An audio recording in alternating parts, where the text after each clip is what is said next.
is auditing. Auditing is a service that is typically provided by external, third-party certified public accountants.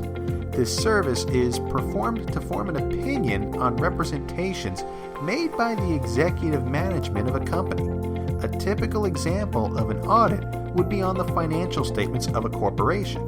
The auditors would form an opinion on whether those financial statements conform with the applicable financial statement framework. To learn more about this topic and many others through audio lectures, video lectures, and study guides, head over to www.thelearningbeanonline.com. Link is in the description below. If you have any questions, add them in the comments below, and don't forget to like and subscribe so we know to answer more of your questions.